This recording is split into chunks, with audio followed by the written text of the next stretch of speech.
What's up guys? So do you want to know the market, how it is going to be in 2021? Then this video is definitely for you. Almost 35% of the Americans has the below 680 FICO score.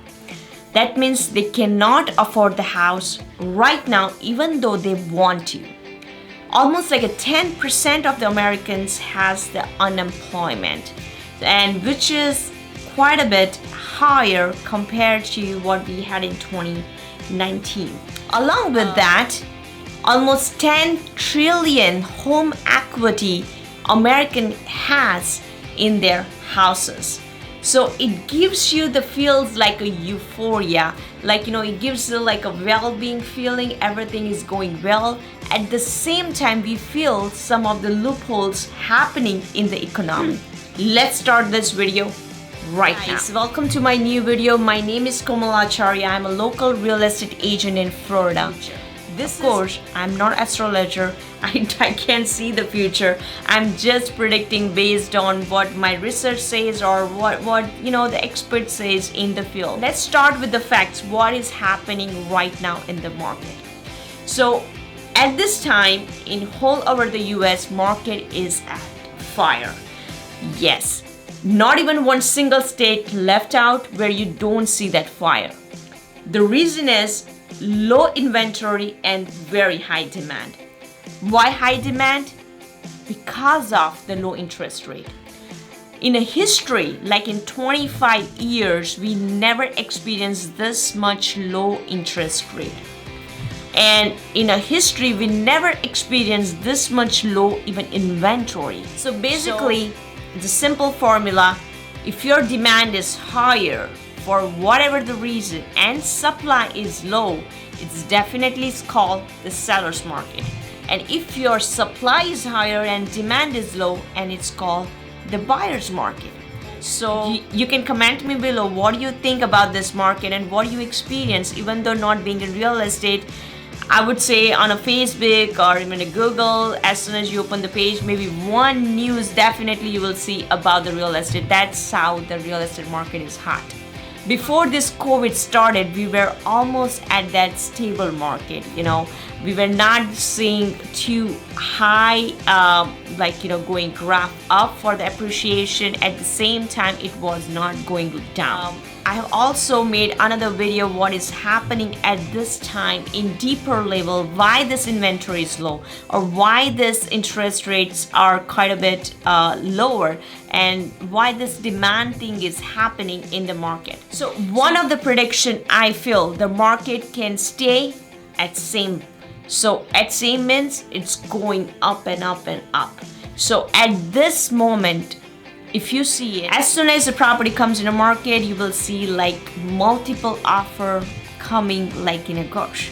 So many people even buying sight unseen. They are not even looking at the property and they're simply buying. The reason is its competition is very, very high, especially in the good school zone. The problem in Florida is only very few zip codes or very few cities have the A+ school zone. And that is the reason I have experienced, especially in the South Florida, like cities like Parkland, Boca Raton, Weston, it's going too fast. So if you see this in market, this gap is so huge. So it's quite a bit harder to fill this demand and supply gap. And that's why I said maybe the market would stay same even though that changes are made in the interest rate, if it is not too obvious. Right now people are experiencing like 20-25% of increase in their equity experience. So maybe that percentage of the going up may reduce as the time goes, or the reason is could be in a summertime, let's say more sellers would be putting in a market for the reason they are maybe moving out because of the that's the most hard time whenever people are selling the houses. So and now because of the vaccination, now the sellers may be feeling comfortable of putting the house in the market, and that's also may increase the inventory.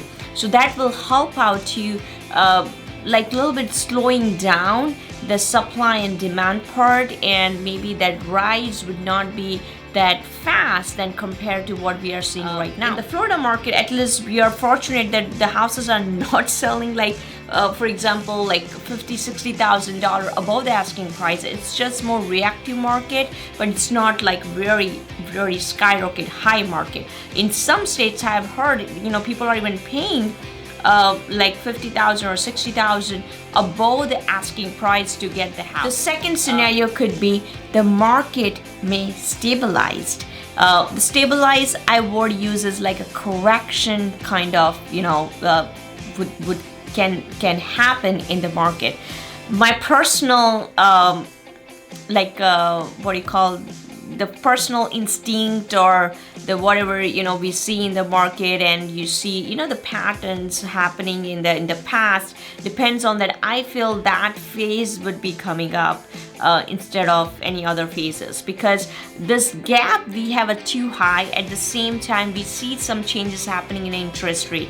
Like recently, just in the last 2 or 3 weeks, I told you that many of the buyers kept a pause just because those interest rate went up. And you won't believe, like if the interest rate goes up like even 0.5% to 1%, you will see a huge gap in your monthly mortgage. That's like almost $300-$400 per month you have to pay extra. So your monthly mortgage increases. And the supply part can get improved also, just because the vaccinations are coming in the market for everybody, and as time goes, it may help to kind of get that comfort zone from the to the seller, so that they can, the many seller would get convinced to put it in the market. So that will help eventually to stabilize the market. I'm still using the stabilized word because that may not be true in a way that it's kind of like a low going, the prices will be going down, but it's more like it's like more balanced. Like at this moment we see like multiple offer situation, and the houses doesn't even stay one day. Sometime it's like overnight it's gone, so it's a lot of frustration happening on the buyer side. Many of my clients ask, is this the good time to buy? My simple answer is, even though you wait for the stabilization to come in, still you see that your monthly mortgage would not be different, because you see that if the market, the interest rate goes up, the prices will not go down immediately. Property may stay for longer time, so you have some choices to choose from. So you may get a help for the inventory side, where you have a selection, of the property, where you can choose some property, because right now it goes so fast that people are not even getting the enough property to see even, and they have to make a decision just based on what is there in a market.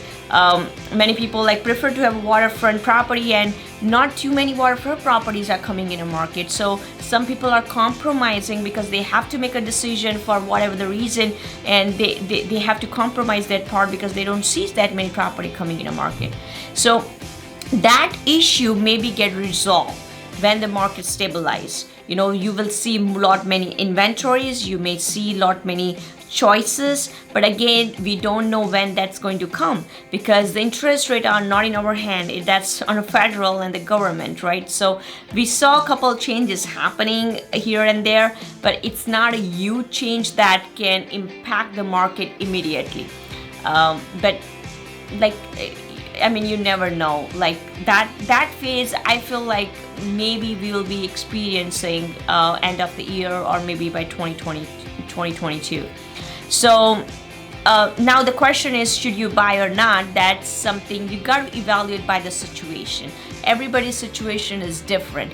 If you're living in a rental, and then definitely I will not recommend you waste money. You will still save money if you buy now with the lower interest rate. If the interest rate goes up, your monthly mortgage definitely goes up.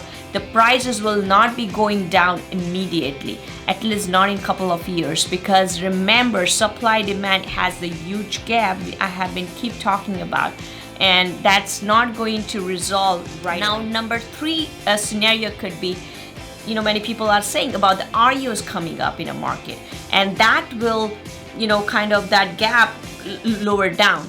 But let me tell you the fact. I buy properties in an auction. So auction is the phase before the REO and foreclosure. That's where it goes. And that's where the bank bids a property, like we as an investor bids a property. I have experienced damn low inventory in auction. In 2020, we had to almost stop. We couldn't buy any property because the auction properties were stopped. No foreclosure happening. Government is giving so much support for the forbearance. I understand this will not be going too far for years, right? Like there are like trillions of dollars stuck in this forbearance, and maybe the government will not be writing those $1 trillion check to the homeowners to resolve their issues, right? I understand that part. At the same time, you got to see that we didn't have foreclosures coming in last couple of years that frequent. So many investors are waiting for the opportunities. So the first chance will be given to the investor because they have a cash in their hand.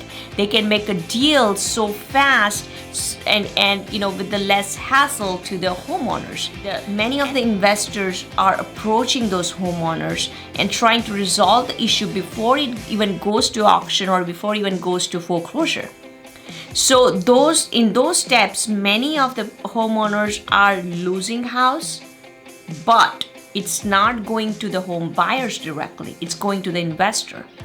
And that's one big piece we sometimes miss out. In 2008, when this crisis happened, there were so many mistakes were already happened by the banks and the lenders because, they try to give the loans to people who, with the very minimal kind of regulations. So there's so many kind of inventory the bank had and they lost in a foreclosure and they put it in a market because it's an inventory thing because there's so many inventory they had and they had to to get it done with it, to take out the money from them, they had to put it in a market. And that is the reason many of the people who not only just investor but home buyers also got an advantage of those property. In this case, right now, lenders are very strict. The people who are buying the property, they actually has the money. And many of the people who are buying in 2020 and 2021 right now, it's like lowest interest rate of this time, like 2.5. Who gets a 2.5 interest rate? This is like too low and where people will not be giving up those houses that fast. I have to keep reminding you about that gap between inventory and the demand. And the demand is still there because many people has to move. So many people are still living in a rental, so they are thinking to buy and they are going to buy. And so many people are still afraid to put it in a market. So the seller has to feel comfortable. The another reason sellers are not selling because they have to buy something in a highest price where people are not ready. Like I remodel my property where I live in. I feel like to sell that property right now because I'll get my top dollar. But I'm not prepared to buy something in a highest amount right now. So I'm not putting in a market. So those are like so many reasons are intact to make a decision of someone to put it in a market, and that is the reason we are still experiencing this low inventory, and this will be there at least couple of months and maybe the years. So that could be the third scenario, I will say, where the REOs are coming. However, in that also, I don't know how many amounts of REOs are coming, what's the frequency of the REOs are coming, and that's something questionable. And in that scenario also, I feel like investors are getting too much benefit. So let's say if you really want to buy, I would say again, check out your monthly mortgage. Don't think for the opportunities to come in unless and until if you have a homeowner, you are already a homeowner, and in that case, if you're upgrading yourself, then this is not the time to buy. It goes case by case. I do not advise everybody right now to buy a house. It goes like, what's their actual scenario at this moment, where they are putting their money in, because even though you're buying for yourself, still the real estate is the investment. and you have to think such a way that it is an investment and you have to treat it as a business person. And even though you are taking a risk, but that's like a calculated risk. Another thing I always tell my buyer is that property which you are buying right now, think that you are going to keep that for a longer time. Because if you're buying something for $700,000, $800,000, and let's say market stabilize, that it's not going to give you the equity immediately, but down the road, definitely, it's going to give you for sure. And it is a roller coaster. So when the market goes up, there is always a time it stabilizes, but when, nobody knows. And if you're thinking to sell the house, I would say definitely do right now. I always tell, react when you want to react. Don't react when you have to react. So it is, you got to make your choice to do something, you know, with that some kind of rationale behind it. Don't do on, you know, based on like, oh, you have to do that. So right now, if you're selling, that it is going to be your choice where you are getting your topmost dollar. And nobody knows it's going to go up and up or it's going to stabilize, right? So why not take an advantage right now? And if you, of course, the buying side also, you have to secure yourself. But in case you have that secured, then definitely this is the time to sell. I hope this video is helpful to you. If you want me to analyze any of your situation where you're looking to buy or sell and you're confused about this, like definitely try to contact me. I will love to help you out. I believe in relationship. I'm not here for transactions. So whatever my honest opinion, depending on your situation, I'll convey to you. And then ultimately it's going to be your decision what you want to do. This is definitely is a very confusing market. Many people are experiencing, not only you, but everybody is experiencing. So, and it's everywhere. It's not just the Florida, it's everywhere. It's kind of the same market. So try to take your judgment based on your situation. That's what my best advice I can tell you. All right, guys, I'll see you in my next video.